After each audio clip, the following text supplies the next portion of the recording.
Hey guys, how's it going? Rover here. Now today I'm just gonna share my thoughts on the balance adjustments. I don't usually do this, but because they're reworking Charlotte, I'm actually quite excited to use her again. I used to use her when I started playing Epic 7, but then when I got better units and stuff, I kind of pushed her away.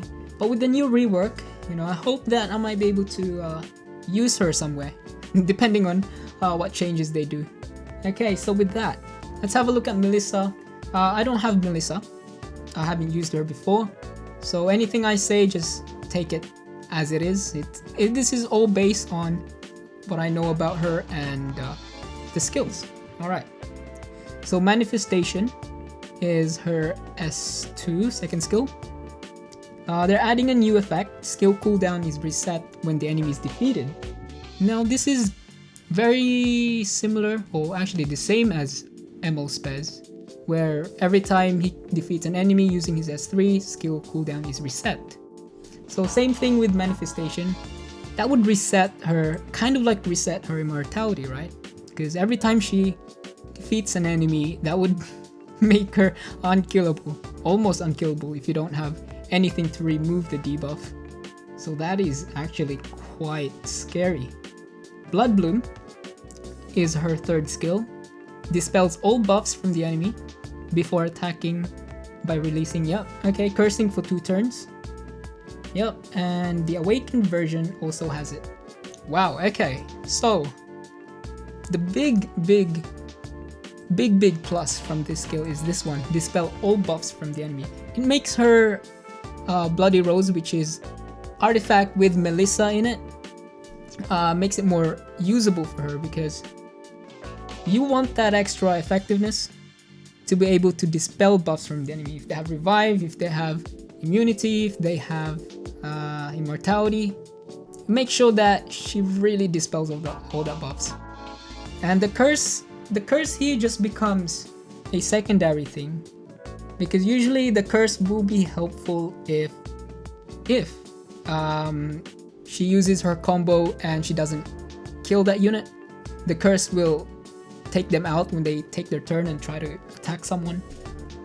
If you combo this Blood Bloom with Manifestation, most likely she will be able to kill a unit. She could probably able to take out Charles, even if Charles counterattacks, because Blood Bloom dispels all buffs. If he has immunity, that's gone. Inflicts a curse on Charles. Charles attacks back, tries to kill Melissa.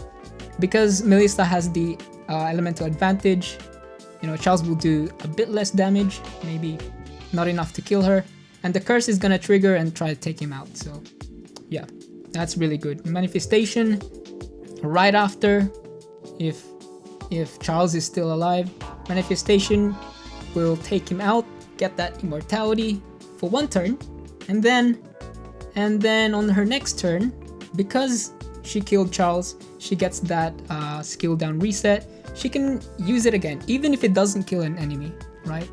It doesn't matter if she kills again or she doesn't get a kill, she will get that immortality buff. So in total, she would get 2 turns of immortality. That is nuts. That is nuts. Yeah, pretty much, yeah. I've said it before. She's nuts.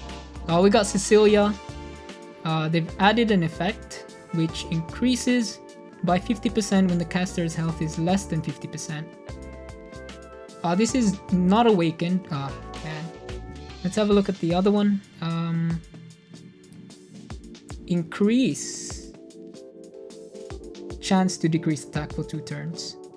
Yeah, but this effect is removed. Oh, okay. So before this effect was here. So they're moving it from awakened to the non-awakened version, and they're bumping up the chances. Okay. Next one, Ruinous Retribution. They're granting immunity to all allies for 2 turns. Nice. So not only does she provoke, but she also grants immunity to all allies. That is good if she has really high speed. I'm not sure. Actually, let's have a look. I'm gonna use this site. Ceci. What is her base speed? 110. Okay. Yeah. So it's possible to get her to the front of your team. You probably need a CR pusher to make it possible, but if your gears is good enough, you might be able to put her to the front, at least in front of your other units, so you could get that immunity. And the provoke is also good as well, stopping them from doing anything if she goes first. So that is actually really nice. Yeah. Yeah, and the fact that it can go up to 100%, the decrease attack, really gives that layer of survivability for your team. That is nice. Okay, we've got Tenebria. 60% chance to put them to sleep. So that is a 20% buff. Okay. Same goes with her awakened version. Dark Explosion is her second skill, I think. So basically more chances to sleep. I mean, that's the scary part about Tenebria. The fact that she puts people to sleep, stop them from doing anything. It's crazy.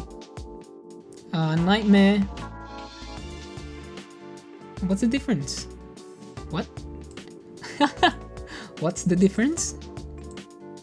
I mean, the words are slightly different, but no, wait. Let me check again. Let me check. Tene. What is her? Oh, Dark Explosion is her first skill. Okay, I was wrong. 40% chance. Oh no, it's this one here. 70% chance decrease defense and 60% chance. Oh, okay. Wait, that is completely different to this one. So before, the hit chance on sleep and decreased defense is different. Now they're the same. So decreased defense is 70% chance and sleep is 70% chance. So it's a slight buff to her sleep debuff. Yeah, as I said, the scary part about Tenebria is the sleep.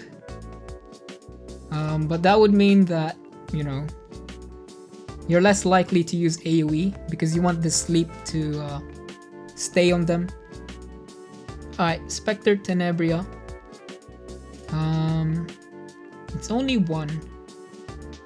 Poison Blast is her first skill, I'm pretty sure.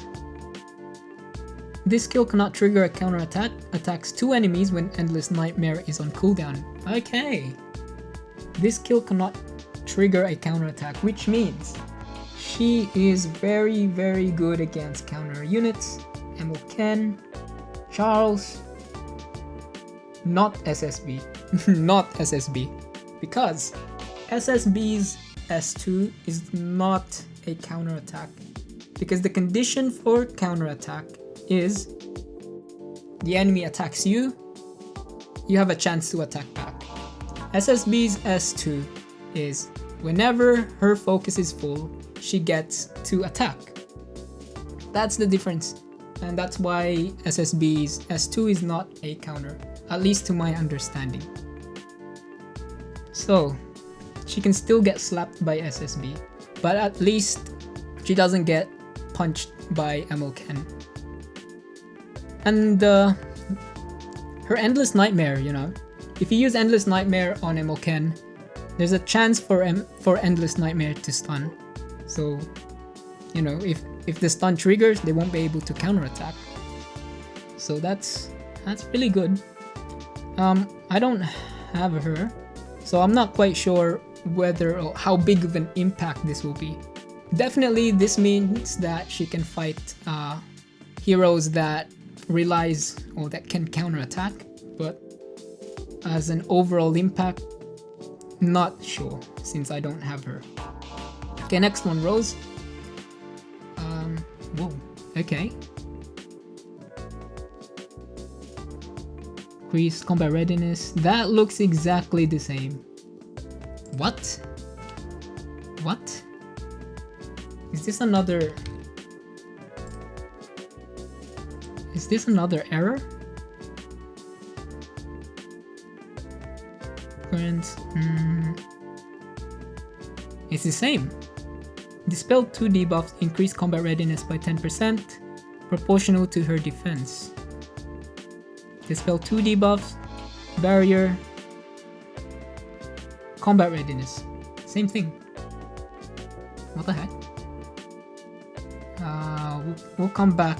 We'll check the second one. The second one grants increased defense to the caster for 2 turns. That is a very small buff for her. Huh. Well, let's have a look at the notes as to why this is. After this balanced adjustment, Rose will be able to grant increased defense buff to herself for 2 turns. We expect Rose to survive better until she uses Shield of Light. Okay, so that's the reason behind the defense buff. Give her more survivability until she can use Shield of Light.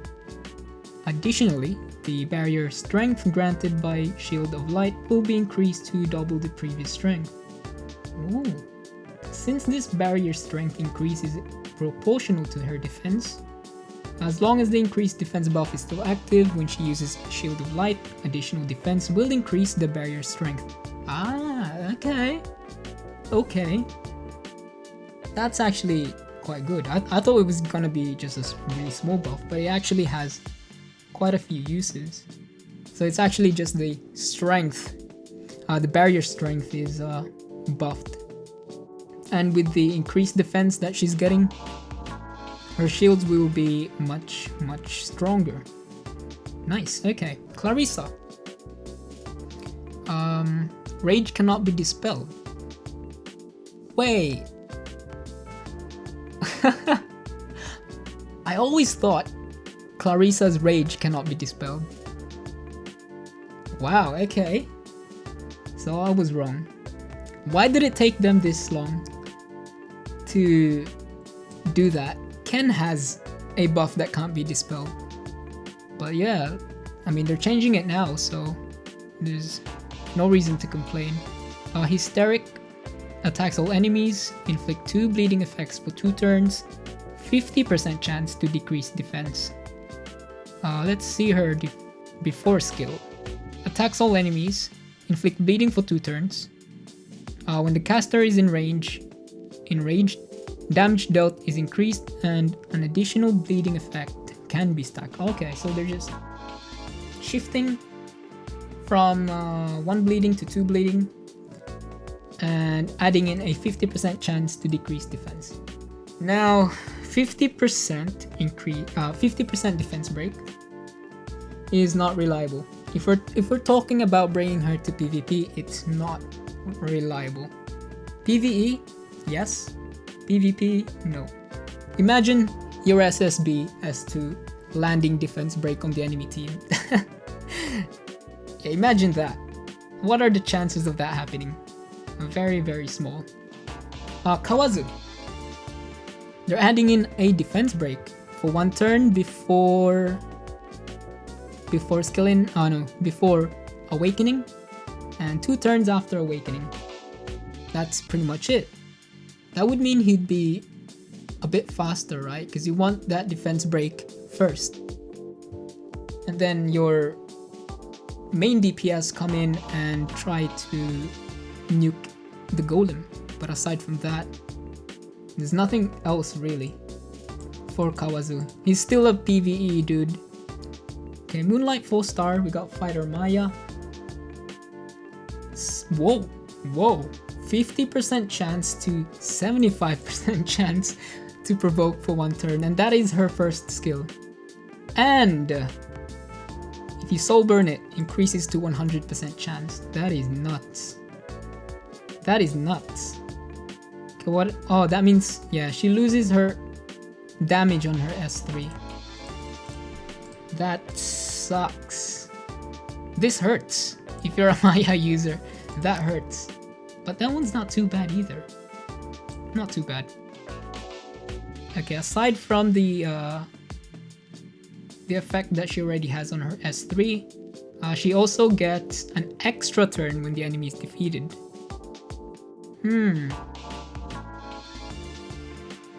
That actually makes it a bit harder because you do lose damage from soul burn. Let's have a look at the notes. In addition, the damage output for her skill finishing attack will be increased so that it matches the damage dealt when soul burned prior to this balance adjustment. Does this mean they're increasing the skill multiplier on her? Yeah.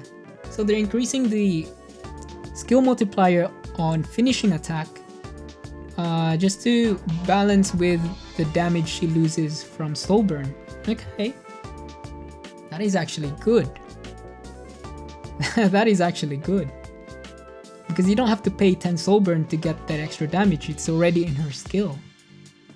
Yeah, that is good. That is good. If Fighter Maya soul burns Strike of Provocation, she will have a 100% chance to inflict Provoke on the enemy. Yeah. Basically, if you kill an enemy with her S3, you can pick your next target. You can literally take out one unit and then find the next target and stop them from doing anything with the soul burn. That is nuts. That is actually good. Mercedes. Okay. Oh, wait a minute. I think I should be happy with this. I don't have to change. I don't really have to change the build guide. Yeah, it's still roughly the same. So they're basically just changed. They moved the soul burn from S3 to S2, which makes sense actually, because, and this is the problem when I use Celestial Mercedes, I feel like her soul burn is useless. Even in PvE, it's a bit useless, but you can use it if you want to, but overall, as it is, it's useless. Because usually when you use Celestial Mercedes, you want to use her S3 first, so Finale, to get that increased combat readiness as well as get the attack buff from this skill. Now the big problem is if you use Finale first and use Soul Burn, after you use this skill, the Soul Burn will only affect Finale's cooldown and not Dimensional Rupture. Because you haven't used Dimensional Rupture yet. It's available. It's not in cooldown, so you know it's not going to be affected. So that is a big problem for Celestial Mercedes. And not only that, Finale has a 6-turn cooldown. 5 turns if you skill enhance it, but that would leave you 3 turns to wait until you can use Finale again, so it's not all that worth it. You're paying 20 soul burns for something like that, you know? If you're gonna open up with Celestial Mercedes, it's useless. In a PvE, definitely.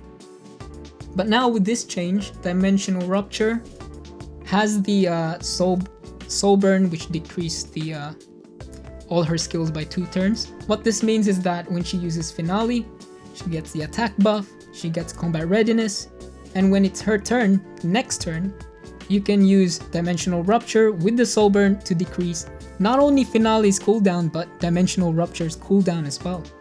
The usual combo for Celestial Mercedes is S3, S2. That's it. You can't go S2, S3. It just doesn't work. So with this change, Dimensional Rupture's cooldown would be 2 turns, I think. Yeah, it's on 4-turn cooldown, so that would make it 2 turns. Really good. I won't say really good. It's more like now her combo makes sense kind of thing. In my opinion, I still wouldn't use the soul burn if you use her in a cleave team, because usually with cleave team you want to end it fast, 1 or 2 turns. If you can't cleave them in 1 or 2 turns, you've basically lost, right? Unless you've taken out the majority of the enemy team. But yeah. But in a PvE setting, this has more impact, definitely. But in a PvE, you can, I guess, there is still some use in a PvP setting, but that would mean your team composition is more catered towards kind of like survivability kind of thing. If you have some way for Celestial Mercedes to survive enough turns for her to use Dimensional Rupture again. But in most cases, you wouldn't put her in that kind of team. You want a fast AoE cleave team that's just like that, 2 turns, done. Yeah, that's pretty much it with Celestial Mercedes. Okay, I'm actually quite happy. You know, I don't have to change the build guide, and it's more like a fix for her combo. Makes sense now. Okay, Doris. Oh, okay, so looks like they're just removing the condition. So when an ally is granted continuous healing, the amount of health recovered is doubled. So they're removing that, which means there should be some kind of, you know, buff to that, because they're just removing this outright. Then her healing would be shit. We'll check at the notes. Doris's improvement will be focused on reducing the condition required for healing, as well as her ability to heal allies. Having a continuous healing buff active was the condition for increasing the amount of health recovered. This condition will be deleted, and Doris will instead only heal the increased amount. Consequently, she will be able to heal 50% of an ally's max health without the conditions. Oh, that is good. 50% of wait, is this 50%? Yeah, 50% of the ally's max health. That is good. That is good. Not quite sure about if this would. I mean, it definitely bumps Doris up big time. But Doris in a PvP, I don't know. I don't know how that will work. Requiem roll. 20% health recovered when an enemy dies compared to 15%. And the caster's combat readiness is increased by 10%. I don't think it moves her in terms of how good she is, but yeah, it's a slight buff. It's a slight buff. That's it for the hero. We got Charlotte Rework finally.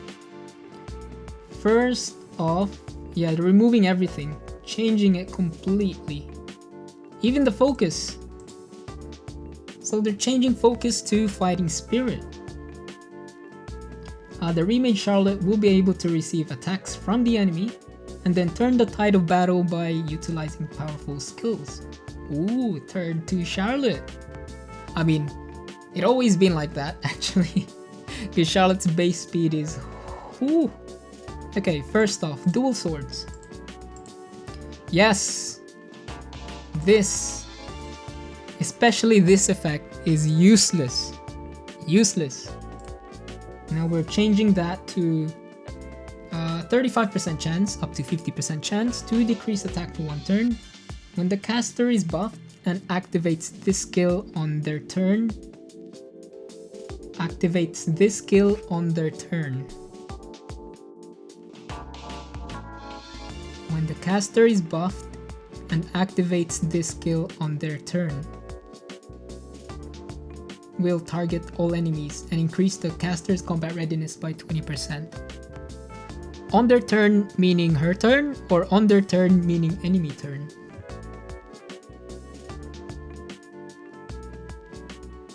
I think it's her turn, right? Yeah, I think it's on her turn. So activates this skill on her turn, and she becomes an AoE, and she gets combat readiness. This skill does not trigger a dual attack. That's fine. And she gets 20 Fighting Spirit.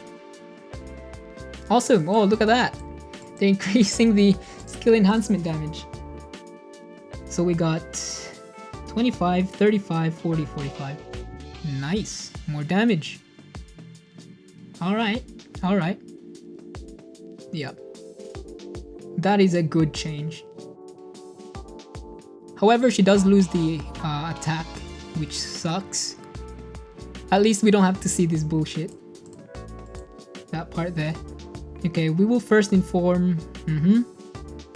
Previously, Dual Sword was a basic skill that could grant the caster increased attack or decrease the enemy's defense. Since the mechanics of this skill were too complicated to use, not really, it's just useless.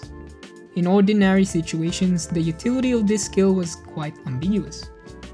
In order to address this issue, we will make this skill so that dual swords can be more effective while maintaining conditionally. The remade Charlotte overall will be very sensitive to enemy attacks, so the debuff inflicted by dual swords will be changed from decreased defense to decreased attack. Sensitive to enemy attacks are they talking about Charlotte's crappy speed? Furthermore, this skill will be changed to a conditional AoE attack so that her impact per turn will become more significant. Okay, her basic attack becomes AoE attack if a condition is met. The damage output of this skill will be decreased by 10% compared to the previous version. I mean, because it's an AoE attack, I guess it makes sense to decrease it a bit. In addition to this, the increased attack buff that was also conditionally granted to Charlotte will be improved so that it can be inflicted quicker via her passive skill, Will of Swamp. Oh, let's have a look. When attacked, the caster is granted increased attack and defense and acquires 10 fighting spirit, maximum of 20. When attacked during the caster's turn, acquired fighting spirit is doubled.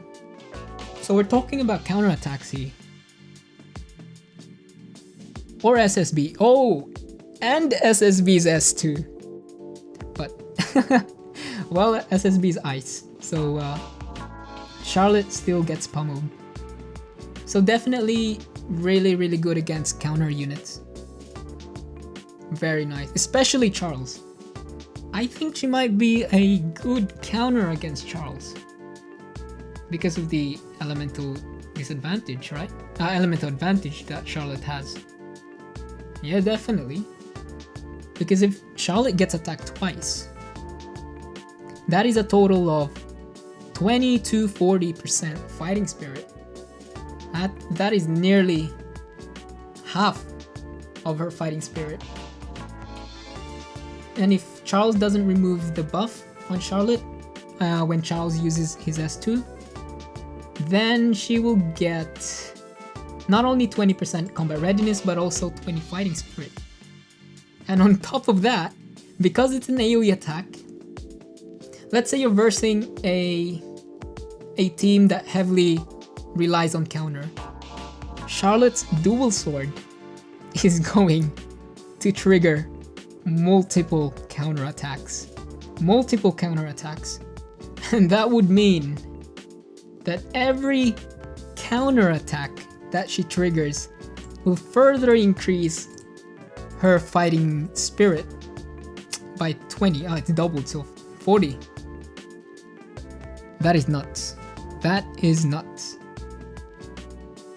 Man. And when that happens, if Charles decides to attack again, she basically has it next turn. That is crazy.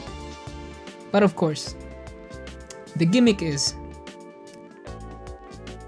they have to attack her. She has to trigger their counter set. That's, I guess, the core for Charlotte. Let's have a look at her Vortex. I hope they don't change it too much, because her Vortex is her go-to damage skill. Let's go back here and read this. Through this remake, we will change the condition for acquiring resources to being attacked, as well as allow Charlotte to temporarily grant herself increased attack and increased defense. Yeah, definitely if you want people attacking Charlotte, you want that increased defense. Definitely. Alright, so Vortex has a 75% chance to make them unhealable for 2 turns. That's before awakening. When she's awakened, successful attack always results in a critical hit, consumes 100 fighting spirit, and has no cooldown. Soulburn acquires 100 fighting spirit after using the skill. What? Consume 10 souls. Okay, well, it's kind of like very similar to this. Pretty much similar to this. So basically she can spam Vortex at a low cost of 10 souls. And not only that, she also inflicts unhealable for 2 turns, and she doesn't need crit because it always results in a critical hit no matter what. Wait, let me think about that.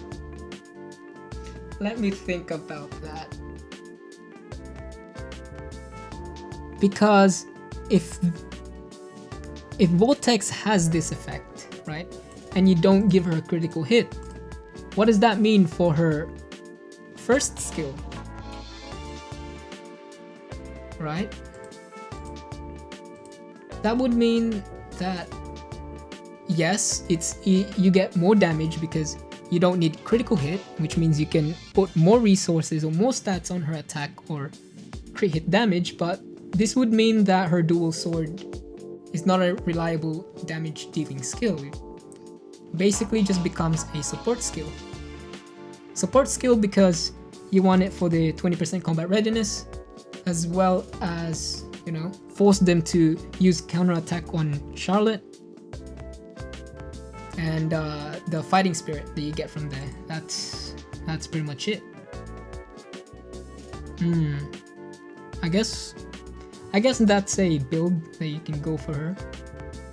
But if you build her, if you just ignore this and build her crit chance, nevertheless, it would mean that she will do less damage overall because you want to increase her critical hit chance. But that would mean her dual sword will do more damage. It will be more usable as a damaging skill.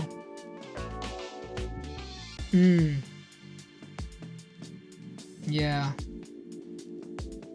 I don't know. It seems like she can go 2 ways with this, just from reading her skill. Now let's have a look at the notes.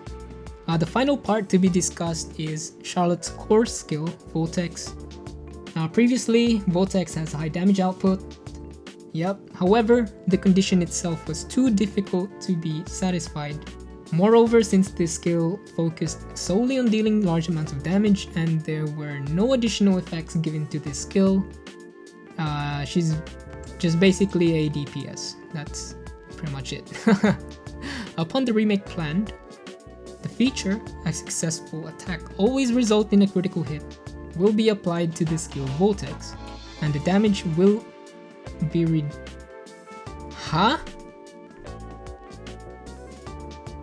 And the damage will be reduced by 34.4%. You're removing damage on Vortex, which is the only reliable damaging skill. What? Why would you do this? Through this remake, Charlotte's reliance on the critical hit chance stat will significantly decreased, so that our heirs will have more freedom to invest in stats other than critical. Okay. So they're reducing the damage on her S3, but you can mitigate it by increasing her damage. Pretty much. I guess it's the trade-off is 34, almost 35%, nearly 35% decreased damage. I don't know. Yeah, that's mixed feelings. I mean, we can't know for sure until she's released, so we don't know whether this is a big impact for her or not. So I can't really give a solid answer whether that is a good thing or not. We'll just have to see. Okay, additionally, with the unhealable debuff given, she will become a more effective choice against enemies who rely on healing or lifesteal. Yeah, that. And also because Charlotte was built for longer battles, right? The only way for your team to fight against other teams that, you know, if you're versing a bruiser team, for example, where they just don't die in one turn, you will need something like an unhealable, unhealable or unable to be buffed, something like that to stop them, to pretty much reduce their survivability, right? Because usually with healing, bruisers, and there's a healer that constantly heals, you need something to stop that from happening. So giving Charlotte unhealable is actually pretty good. Yeah. And talking about lifesteal, building Charlotte with lifesteal seems like a good idea, because you want the other team to attack Charlotte for her to rack up those fighting spirit to pretty much spin to win on their face. And thing is, she needs some survivability, she needs healing with a lifesteal set. Yeah, can work. I mean, so far she does have some it seems like it's a good rework, but I'm not exactly sure, just because of this, how much damage her vortex will do. And it seems like you can build her two ways just from reading her skills: pure damage, no critical hit chance, or screw this effect and still go for critical hit chance. The reason why people use Charlotte is not because of PvP, it's because of PvE, usually raid. This rework does affect PvE Charlotte. It's not as bad as you may think. I think it depends on the build, right? Definitely if you just give her critical damage, critical hit damage, of course you're gonna have a hard time, because her S1 is useless. However, if you just give her a crit chance regardless, you'll be able to do consistent damage with her S1. And if you want to put her on the front so she takes more damage and she racks up those fighting spirit, then that's also a good thing. Usually people put Charlotte in the back, on the sideline, never on the front. But with this rework, if you want to do PvE with Charlotte, you have to put her on the front. You want the enemy to be attacking her to rack up those fighting spirit. And if you want to do consistent AoE damage, you probably need critical hit chance on her. But on PvE, it's different, I'd say.